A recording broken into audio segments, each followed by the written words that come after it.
Welcome back to another video. Today I'm excited to present a comprehensive guide on everything you need to know about survival hunters. We'll be covering talents, hero talents, pack leader and sentinel, gear, rotation, stats and embellishments, plus I'll share some tips and tricks that might even surprise you to elevate your hunter gameplay to new levels.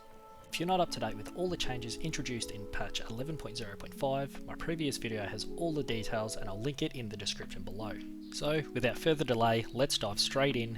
We'll start by exploring the talents and the builds for both Sentinel and Pack Leader hero talents, which are effective in both Mythic Plus and Raid settings. I recommend opting for Sentinel in Mythic Plus for optimal damage and survivability, while Pack Leader currently shines in Raid scenarios. Let's dive straight into the Mythic Plus build, starting with the Sentinel hero talent. Within the hunter tree, there are several flexible options to choose from based on the dungeons we're tackling. For instance, Entrapment is a fantastic choice as it roots enemies, making it especially useful in dungeons like City of Echoes, where you can halt the adds during the first boss fight. Tar-coated binding also shines here, providing an additional second stun to binding shot, and also for this week's Mythic Plus we're facing the Ascendance Affix, which requires us to break the orbs for a haste buff. This is where Kodo Tranquilizer becomes invaluable, allowing you to disable 3 orbs instead of just 1. Your healers will definitely appreciate this. In the survival tree, we will be using this particular setup. If you are aiming for increased boss damage, you might want to consider Flanking Strike over Fury of the Eagle, but I would not recommend this. For the Pack Leader hero talents in Mythic Plus, we will be opting for a setup that incorporates Sikkim into our build. This choice significantly boosts our kill shot damage and enhances procs. Additionally, we will be utilising the Relentless Primal Ferocity capstone, which makes Coordinated Assault hit with tremendous force. Now let's dive into the raiding configurations for both Sentinel and Pack Leader. When it comes to raiding, our focus should be on selecting Spearhead and Deadly Duo. These choices will significantly enhance our critical strike damage and chance, resulting in an explosive burst of power. For Pack Leader, it's essential to include Sikkim, as previously highlighted. The Pack Leader's tree greatly amplifies kill shot, particularly with the Colour the Herd talent, making it a formidable option in our arsenal. Let's dive into the essentials of playing a survival hunter.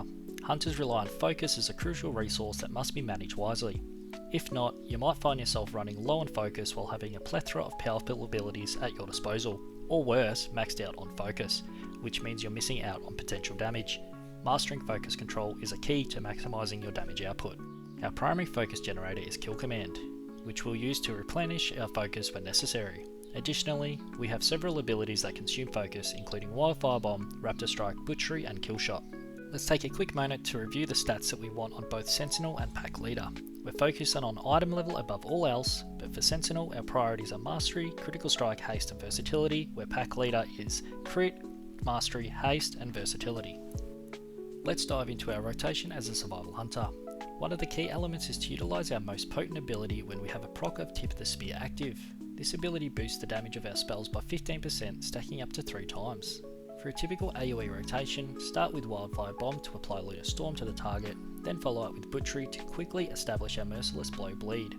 Next, cast another Wildfire Bomb, followed by Explosive Shot, and then unleash Coordinated Assault to gain 3 stacks of Tip of the Spear back. Then we just want to unleash your Wildfire Bombs. When you have 1 stack of Tip of the Spear remaining, activate Fury of the Eagle, which can potentially grant additional stacks, and continue with your rotation from there.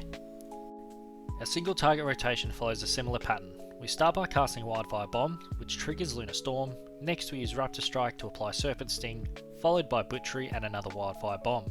Then we unleash Explosive Shot and activate Coordinated Assault, leading into Spearhead for a massive critical damage boost. Also, when you have 1 tip of the spear left, use Flanking Strike to replenish your tips. Now let's dive into our top priority list for Tip of the Spear. This list will vary depending on whether you're in Sentinel or Pack Leader. First and foremost, the Wildfire Bomb takes top spot, followed closely by Raptor Strike, but only in single target encounters.